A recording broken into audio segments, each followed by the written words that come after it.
LinkedIn Ads has a lot of options for retargeting and nurturing your prospects. What's worth using and what isn't? We'll talk about all of this and more in this week's episode of the LinkedIn Ads Show.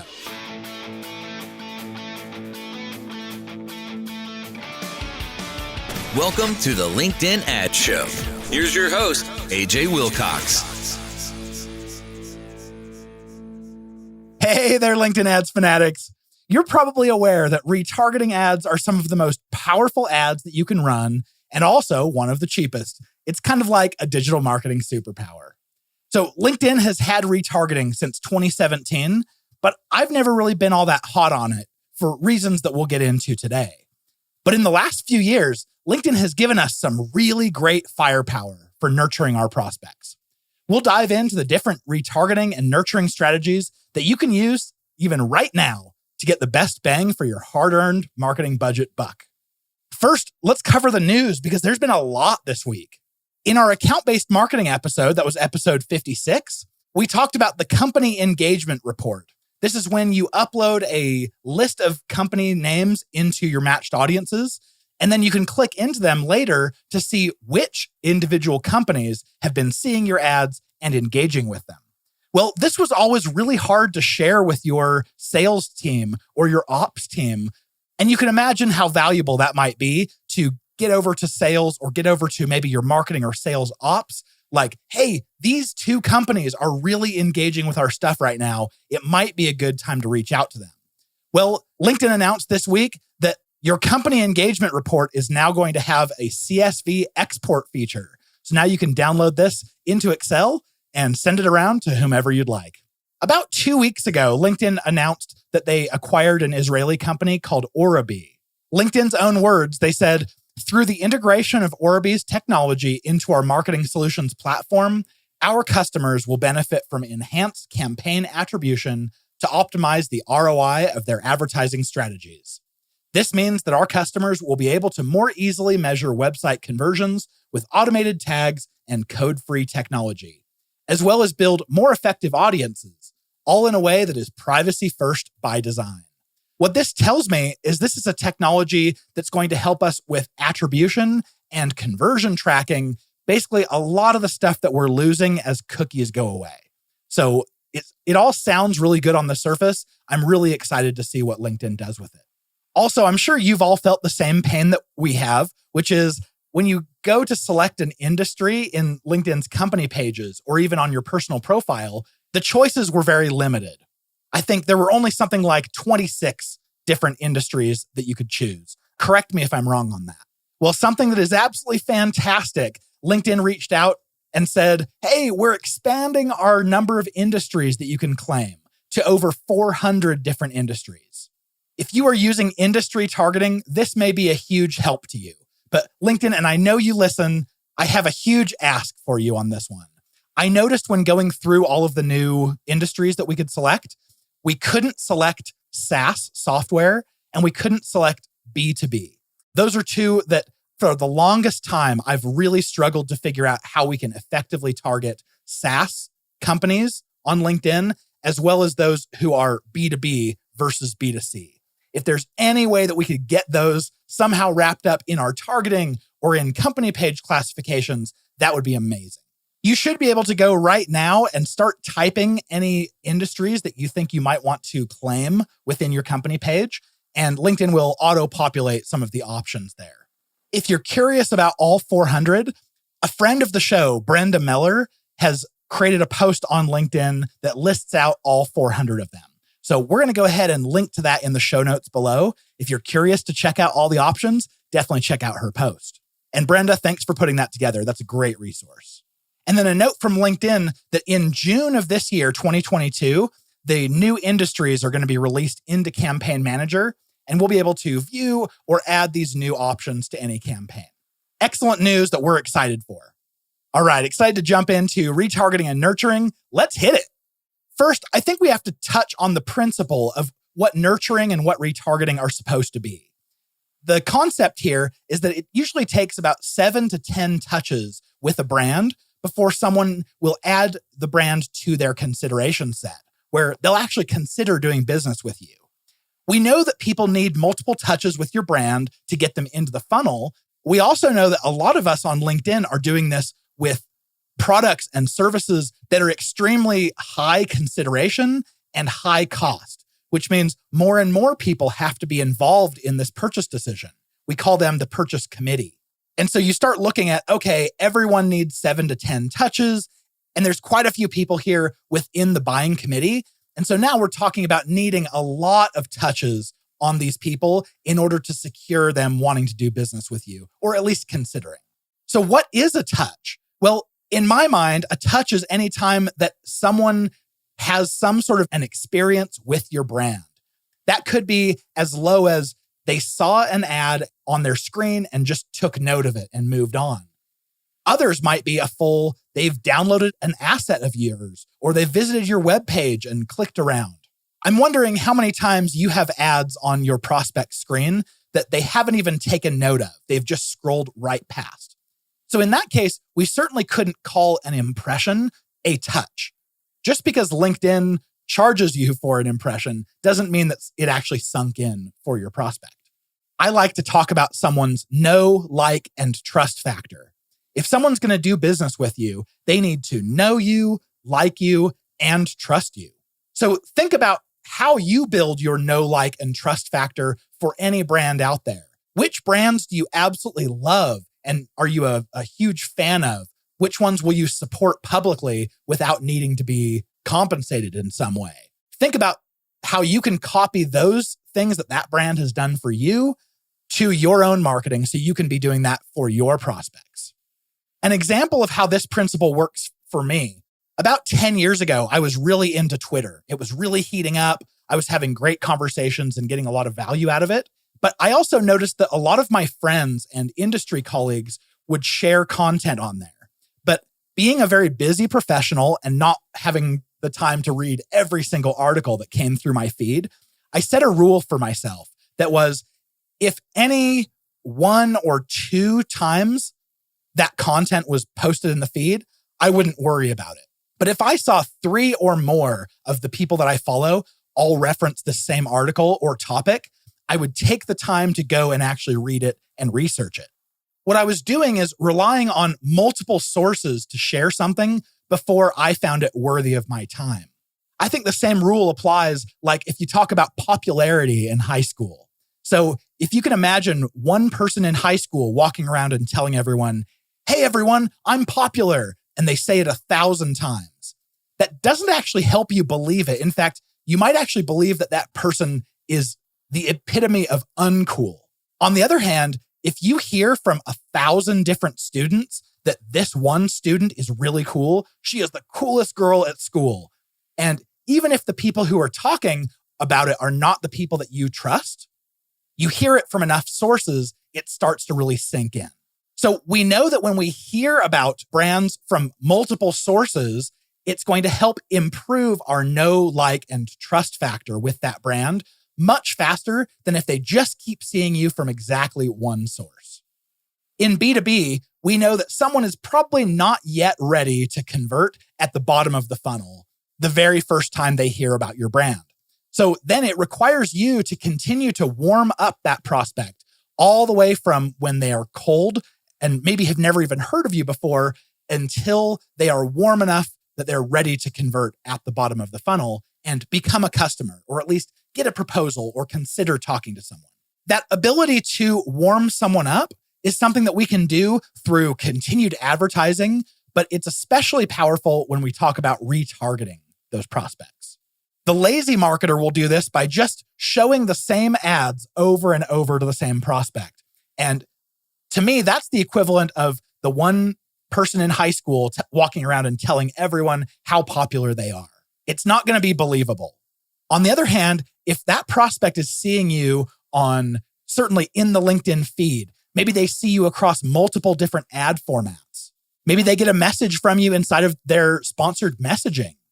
This just keeps getting stronger and stronger the more channels that you're targeting on. So sure, we're going to advocate running all of your ads on LinkedIn because that's all we do. But I also understand the value of making sure that same prospect is seeing you when they log on to Facebook and Instagram, and they see you on TikTok, and they see you on YouTube. All of these are fantastic channels, and that really increase your know, like, and trust factor very quickly. And they're not all that expensive.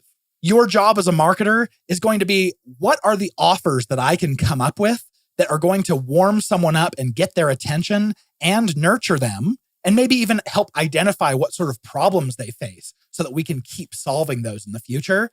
That is a huge job ahead of you, but one that when you solve it, it's pure gold, and it's going to pay off for years and years to come.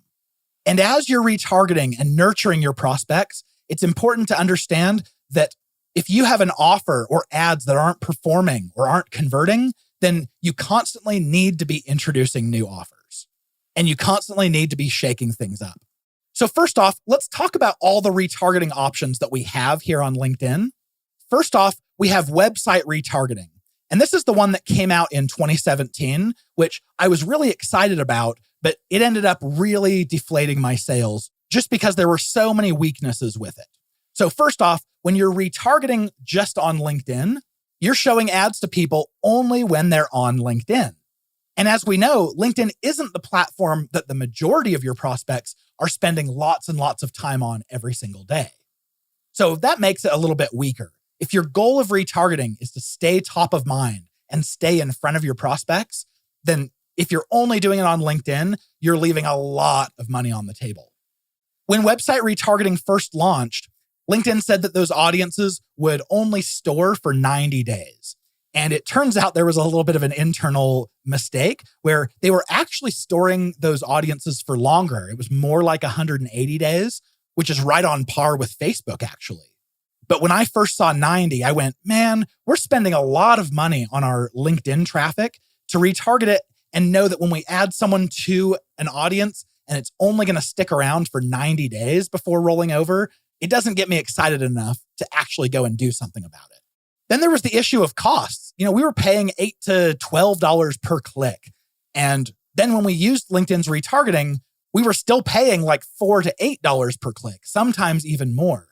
And so when we talk about retargeting being a good deal, it almost like it wasn't all that great of a deal. Plus, you need to have at least 300 people in your audience.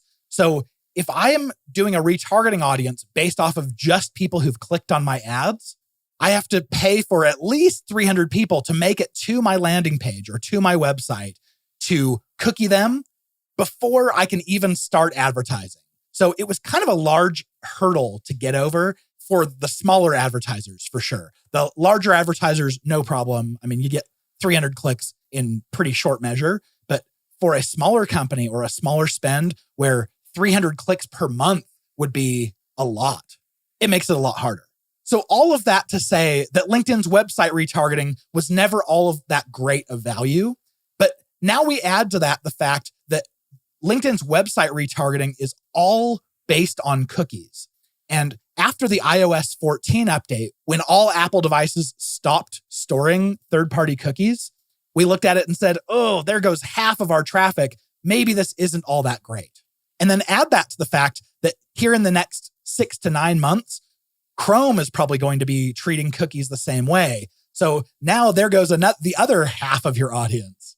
I know you didn't ask, but for my predictions here, I would say that in the next 6 to 9 months, when Chrome does this, we're probably going to be left with audience sizes that are maybe 10 to 20% of what they were before the iOS 14 update.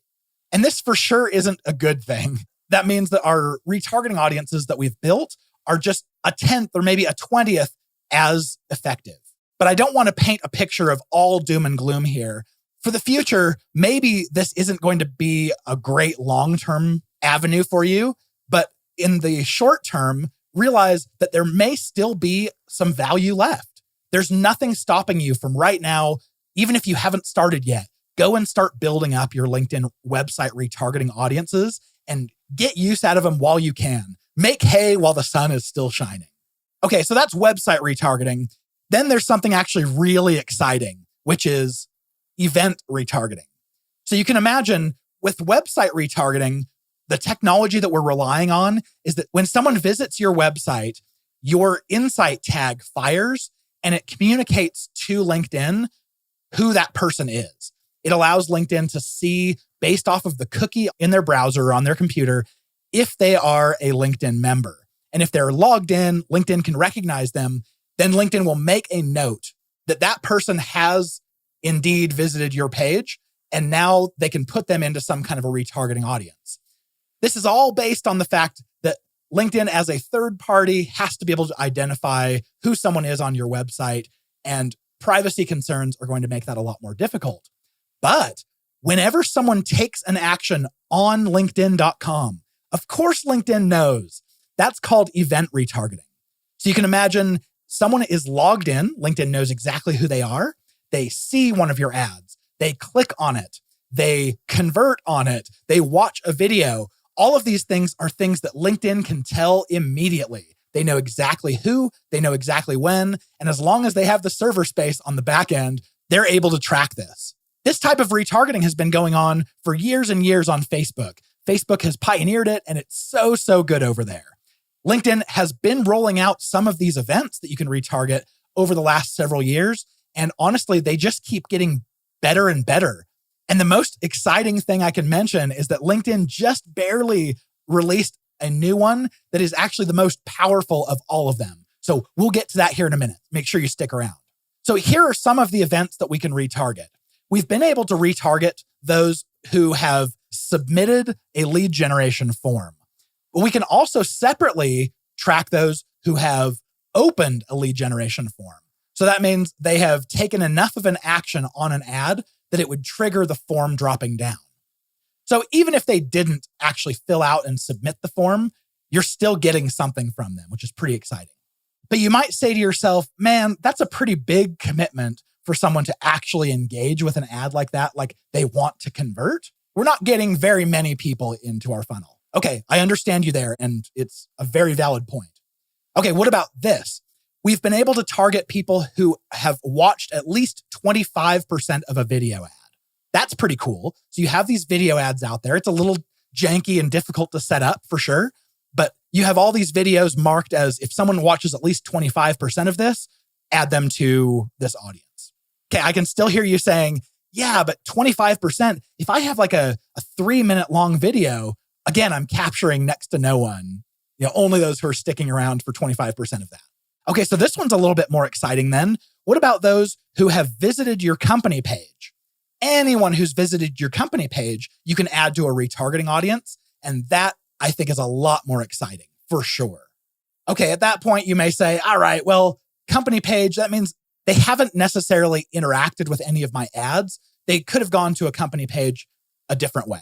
Okay, I understand. There's a little bit of a weakness there. But if you're running an event off of your company page and someone is marked as interested, like they want to attend, we can now add them to a retargeting audience. And that's pretty cool. They've showed enough of an interest in an event that we've put on that they're probably going to be interested in future content as well around those same topics. That's pretty powerful. All right, that takes us to the one that I told you I was so excited about.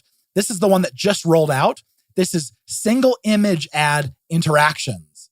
By the time you're hearing this, you should be able to go into your matched audiences and create a new event.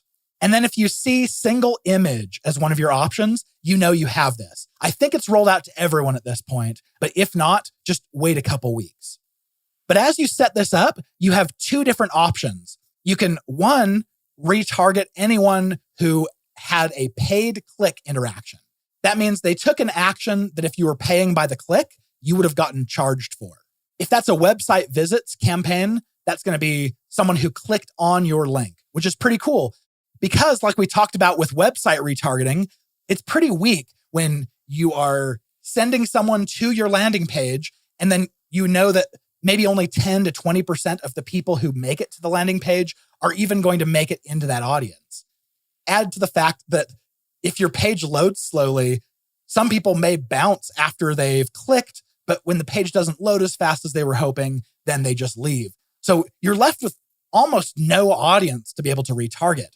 Well, if you have this set up for single image retargeting, what you can do is anyone who clicked on your call to action is going to be put into this audience, whether they make it to your landing page or not, whether their cookie is recognized or not by the time they make it to your website.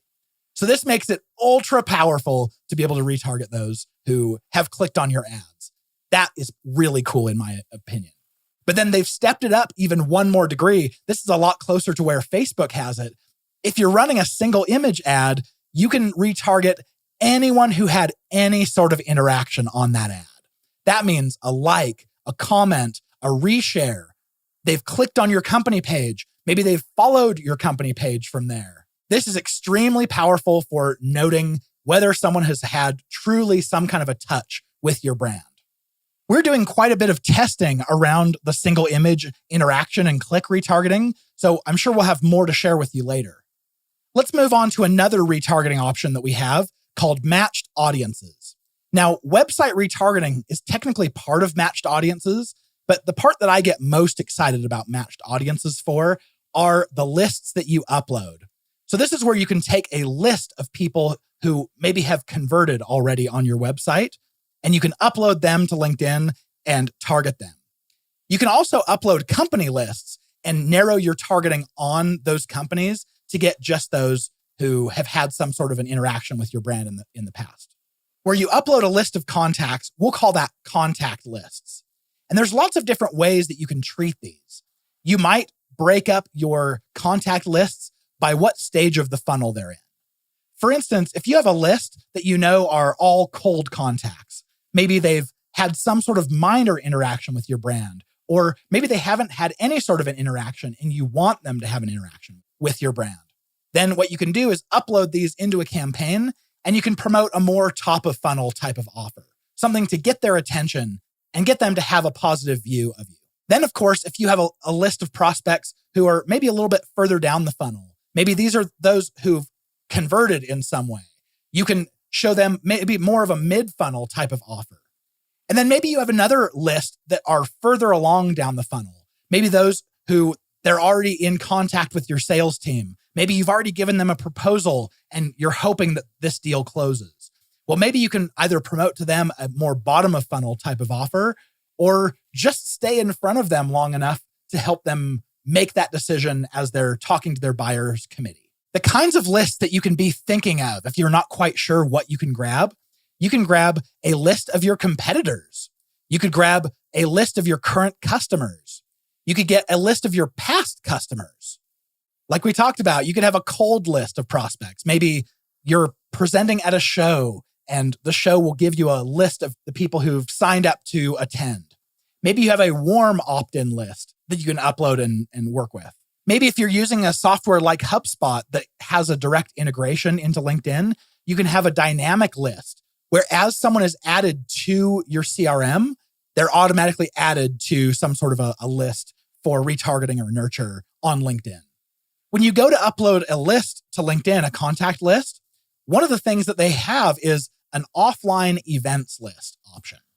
And I looked into it because I haven't seen this before. And to be honest, I'm not sure how this is different than any other contact list, other than it contains a few extra columns. One about like how much they paid for their ticket and the ticket purchase timestamp.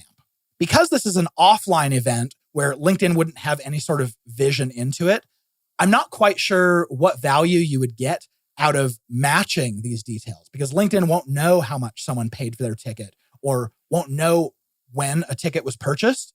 But maybe in the future, this could be used for like optimizing ads towards people who paid more for their ticket. So maybe they're a higher quality prospect. I don't know how this is working, but if you're not sure on how to use this one and you are using offline events, just upload it as a normal contact list and you'll be good. I mentioned that we were doing some cool research around the single image interactions. And what we did is we went and created a separate audience for those who've interacted with an ad in the last 30 days, the last 60 days, the last 90 days, the last 180 days, and the last 365 days. And what's so cool to me about this is something that Facebook has done that I honestly didn't think that LinkedIn was going to do. It will actually build these audiences in arrears. What I mean by that is if you go in right now and you set up one of these audiences to target anyone who's clicked on one of your ads for the last 30 days, you create the campaign today, it'll take the full 72 hours to build that audience. And then it will actually go and put all of the people who've interacted with that ad in the last 30 days into that audience. It goes back and grabs them even from before they had this option. Really cool. What I love about this is you can actually go and create all 5 of these audiences, and you can even double them. 30 days of interacting with the ad and 30 days clicking on it. And then 60 days interacting with the ad and then 60 days clicking on it. You could create 10 separate audiences that you can use. And what I love about this is that you can actually graduate people through these funnels now. So if it's just tracking people who've interacted in the last 30 days, after 30 days passes, they will fall out of that audience, but they'll still be in the 60-day audience. So you could create different campaigns that pick someone up after they've not interacted with your brand in a while and try to warm them back up. It is important to remember that you still need at least 300 unique audience members in each in order for the ads to run. But set them up now so that they're all ready to go once you have that many clicks. As we went and built these, we noticed that LinkedIn will tell us the number of engagements that an individual audience had. And then after the list processes, it told us a smaller number of people who are now in that audience. And the way that I interpreted that, for one of our clients, it said that there were something like 11,800 engagements from that audience as we were building the segment. And then after it was done, it produced a list of 7,200 users. That tells me that, 7,200 people were responsible for those 11,800 engagements, which means that on average, each person in an audience was responsible for almost 2 engagements. That tells us a little bit about the frequency that we're hitting them on, which is pretty cool. Okay, we're going to take a quick sponsor break, and then we'll dive into the general nurture strategies that we can use. The LinkedIn Ads Show is proudly brought to you by B2Link.com, the LinkedIn ads experts. If the performance of your LinkedIn ads is important to you, B2Linked is the agency you'll want to work with. We've spent over $150 million on LinkedIn ads, and no one outperforms us on getting you the lowest cost per lead and the ultimate scale. We're official LinkedIn partners, and from day one, you'll only deal with LinkedIn ads experts. Fill out the contact form on any page of B2Linked.com to chat about your campaigns. We'd absolutely love to explore working with you. Okay, let's jump into some of the different nurturing strategies that we can use now that we know about the different tools that LinkedIn has given us to retarget people. I think first we need to talk about those who are top of funnel. So these are cold prospects. Maybe they've seen your company at some point, or maybe they've taken some light action. There's a couple different strategies I might recommend. The first and lightest would be you could put some kind of an offer together that's ungated and show it to them in hopes that you're just going to get them exposed positively to your brand. This, as we've talked about on previous episodes, is a very expensive strategy on LinkedIn because you're going to pay $8 to $13 per click for people to go to a blog post or go to an ungated asset.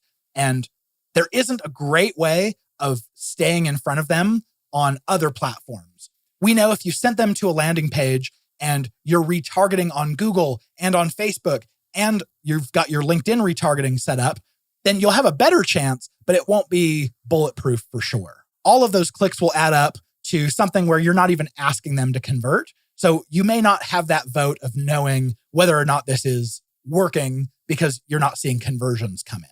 You could do a step up, which is you could gate that content, showing them offers like free guides and checklists and cheat sheets where they do have to enter in their personal information.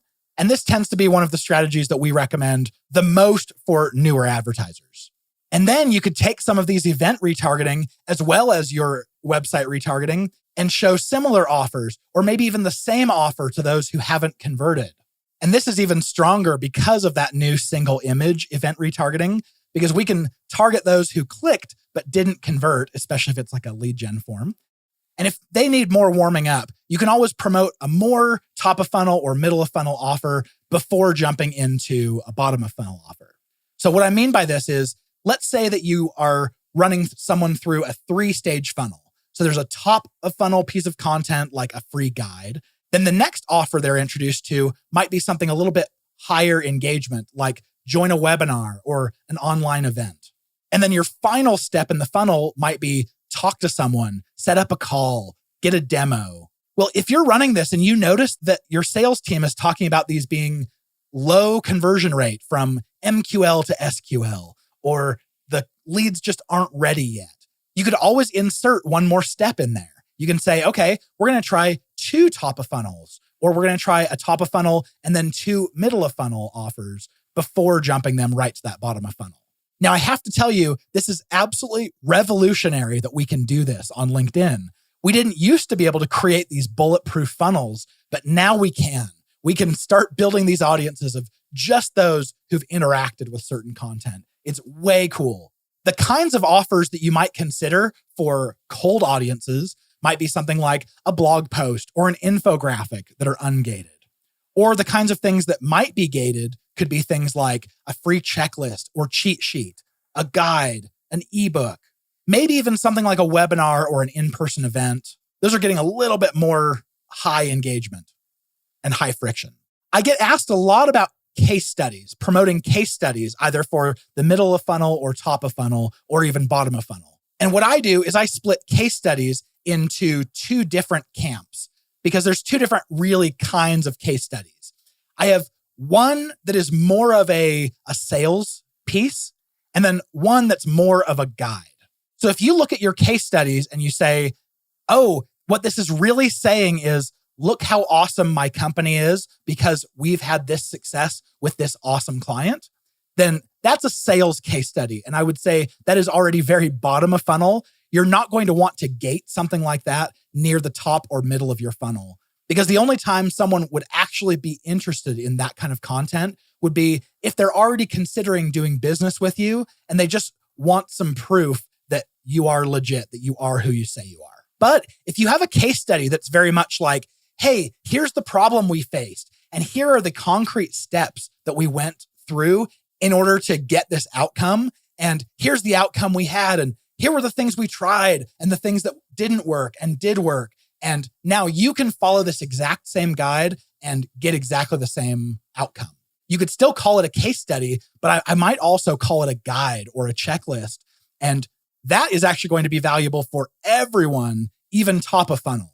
So take a look at your different case studies and see which of those categories yours falls under. If you're more middle of funnel with these prospects with a list that you're working on, I think you can go to the more high touch, the more high friction types of offers out there. So you might consider a webinar or a salesy case study or an in-person event.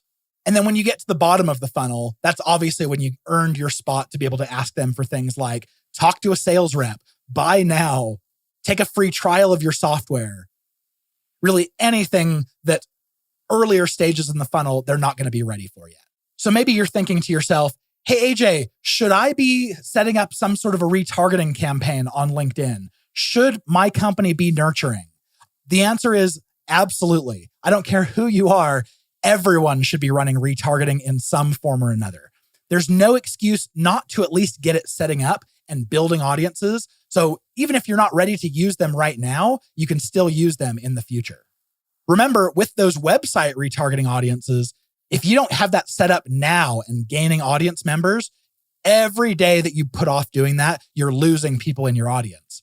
Whereas with the single image retargeting that LinkedIn just gave us, and I hope they roll this kind of functionality out to all of their events, we really can set that up at any point in time. Just realize that there is a 72-hour processing time.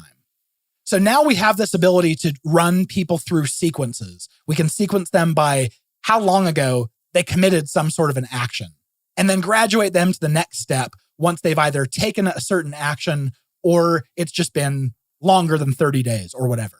If you're just brand new to this, and let's say that some of your lists, you don't have enough people in them to run ads by themselves, what I would suggest doing is stacking your lists.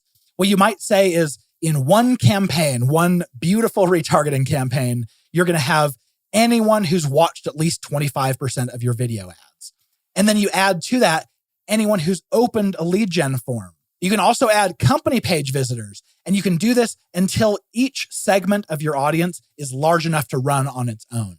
Or just keep them combined if you only want one retargeting audience to stay in front of all of them rather than having to run 5 or 6 different campaigns. If you're looking to build an audience as fast as possible, the fastest way to do this is still to run a short video ad, let's say something that is 8 seconds or thereabouts, and target anyone who's watched at least 25% of that video, then trigger showing them the next ad. That's the fastest way to build a retargeting audience. Now, I mentioned ways of retargeting people and interacting with them off of LinkedIn. We call this maybe a holistic retargeting strategy or a holistic marketing strategy. If you want to retarget on Google, when you get people to your website, it's the same minimum that LinkedIn has. You have to have at least 300 people in an audience, but what you do get is access to incredible inventory. You have access to all of Google's Google Display Network, which is like 80% of the web out there. If your goal in retargeting is to stay in front of someone and keep top of mind, there's no better way than on Google to do that. You get them everywhere that they are surfing around and looking for information. Then you've got Facebook, which last time I checked, the minimum to run a Facebook retargeting audience was like 20 people. So much, much lower than LinkedIn and Google's 300-person minimum. That makes it an incredible place to start retargeting because you don't need very many visitors before you can start doing that. Of course, you can do email nurture, which is kind of like retargeting, but once you have someone's email address, you're retargeting them through their email inbox, which you're obviously not doing through an ad platform. You would do that through your email provider or through your marketing automation software. But it's a great way of just having one additional touch with your brand. We've talked a little bit about how retargeting is taking a hit on LinkedIn with the cookie going away. And it's true, retargeting has definitely taken a hit. And this is not just limited to LinkedIn. Facebook and Google are absolutely reeling, trying to figure out what's the best way that they can keep their retargeting technologies working. Because once those cookies are gone, they lose so many of the ways that they get signals on who's interacting with ads. But I will say, Facebook and Google are still the most advanced ad platforms on the planet. And if anyone can solve it, it is them. No matter whether you're currently advertising on Google and or Facebook right now, go set up your retargeting audiences so that they're building, so that you can do this in the future. Because again, if you don't get it set up now, you're losing all of those people who would be interacting today. All right, I've got the episode resources coming for you right up, so stick around.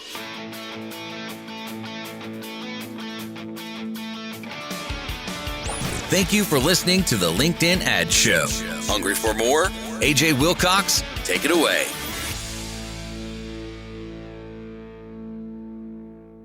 Okay, first of all, in the episode resources, you'll see the link to Brenda Meller's post where she details out all 400 of the new industries that she's found.